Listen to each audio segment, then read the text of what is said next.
আচ্ছা, এভাবে চলে না।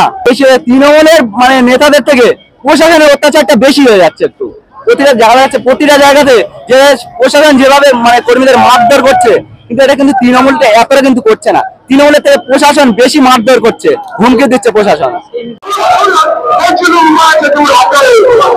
7ই আগস্ট বিধায়ক নওশাদ সিদ্দিকী ভাঙড়ের এমএলএ, উনি যে ধর্মতলা শিয়ালদা থেকে একটি পদযাত্রা করবে রানী রাসমণি রোডে, সেই রানী রাসমণি রোডে কিন্তু আমরা আজকে উপস্থিত আছি।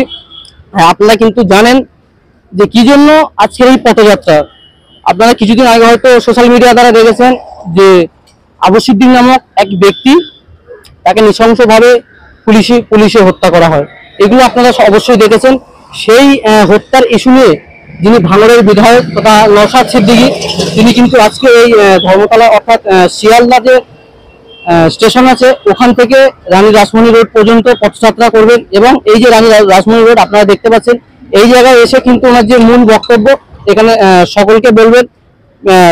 প্রায় অনেকই কিন্তু লোক এসছে, আমরা দেখলাম গাড়ি করে বাসে করে অনেকই লোক এসছে। এবং এই যে জায়গাটা দেখতে পাচ্ছেন রানী রাসমণি রোড, আর মাত্র কিছুক্ষণের মধ্যেই কিন্তু একেবারে যিনি নওশাদ সিদ্দিকী আছেন ওনার দলের লোকেরা বা যারা আবু সিদ্দিকী শহীদের জন্য বা মারা গেছে এই জন্য এসেছে, কিছুক্ষণের মধ্যে কিন্তু এই যে জায়গাটা পুরো একেবারে কিন্তু পরিপূর্ণ হয়ে যাবে।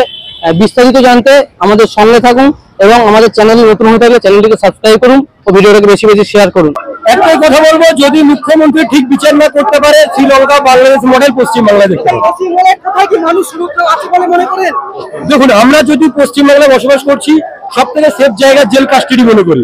সেই পুলিশ যদি বাড়ি থেকে তুলে নিয়ে গিয়ে হত্যা করে, তাহলে আমরা কোথায় সেফ আছি? সাধারণ মানুষ যদি এরকম ভাবে মারা যায় কি বলবেন? সাধারণ মানুষ এমন ভাবে মারা যাচ্ছে, যার মধ্যে যেন সকালে বেরিয়েছি 2 কোটি টাকা মাছ কিনে আনলাম, কেটে খেয়ে নিলাম। তারাই কিন্তু বলে সুরক্ষার বার্তা দেয়। সুরক্ষা বার্তা বলতে আমি তো কোনো মমতা ব্যানার্জিকে দিতে শুনিনি। মমতা ব্যানার্জি বলে আমার আলাবুল মারা গেছে, আমার এ মারা গেছে, সুরক্ষা দেয় না। একদিকে দেখতে পাচ্ছি যে এই সেই জায়গা যা ইতিহাস রয়েছে আইএসএফ এর জন্য, সেই জায়গায় আবারও পৌঁছালেন এবং এখানে আটকে রয়েছে গাড়ি। তাহলে কি পুলিশের ভূমিকা আবার সেই পুরনো ভূমিকা দেখা দেবে? দেখুন, আমার মনে হয় না পশ্চিমবাংলার পুলিশ এবং পশ্চিমবাংলার পুলিশ মন্ত্রী মুখ্যমন্ত্রী মমতা বন্দ্যোপাধ্যায় আবার সেই ভুলটা করবে। সেই 42 দিন আটকে মুখ্যমন্ত্রী ভালোভাবে বুঝতে পেরেছেন যে 42 লক্ষ সমর্থক বেড়েছে।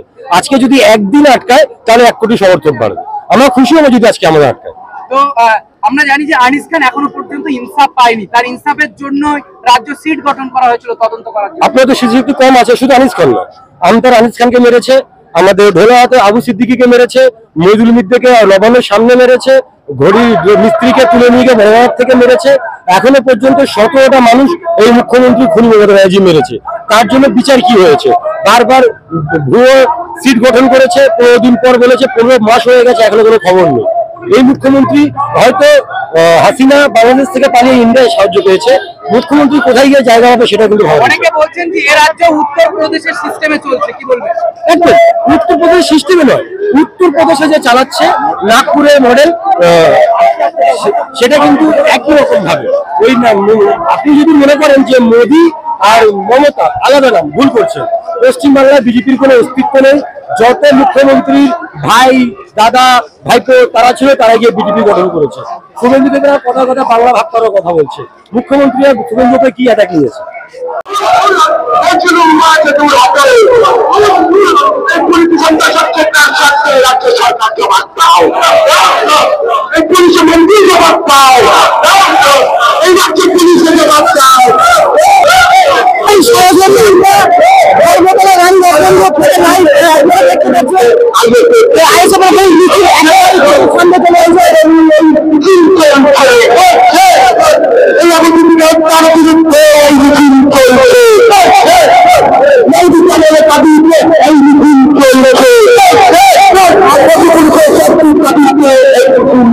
আবু সিদ্দিকীকে নৃশংসভাবে হত্যা করেছে, তার প্রতিবেশীদের আজকে আপনাদের মিছিল কি বলবে? দেখুন, শুধু আবু সিদ্দিক নয়, এর আগে আমরা আনিসকে হারিয়েছি, হাসানুজ্জামানকে হারিয়েছি। একের পর এক আমাদের কর্মী সমর্থক বন্ধু আমাদের কাছ থেকে তাদের জীবন আত্মবলিদান দিয়েছে। কারণ একটা, এই সমাজ পরিবর্তনের যে লড়াই, এই লড়াইয়ের সৈনিক হিসাবে তারা লড়াই করে গেছে, তাই তাদের জীবন আত্মবলিদান দিয়েছে। তাদের জীবন আত্মবলিদানটাকে আমরা ব্যর্থ হতে দেব না। সেই জন্য তাদের জাস্টিসের জন্য, তাদের ইনসাফের জন্য আমরা এই আন্দোলন সংগঠিত করেছি। এতে যদি না হয় আগামীতে আরো বৃহত্তম আন্দোলনের ডাক দেবো আমরা। দেখুন, যেখানে রাজ্যের বিধায়ক সুরক্ষিত নয়, রাজ্যের মন্ত্রীরা সুরক্ষিত নয়, সেখানে সাধারণ মানুষ কিভাবে সুরক্ষিত থাকতে পারে? দেখুন, এখন যে মুহূর্তে আমরা দাঁড়িয়ে আছি, এখন দেখতে পাচ্ছি যে একটা কুকুর মারা গেলে মানুষের কষ্ট হয়, মানুষ মারা গেলে মানুষের কষ্ট হয় না।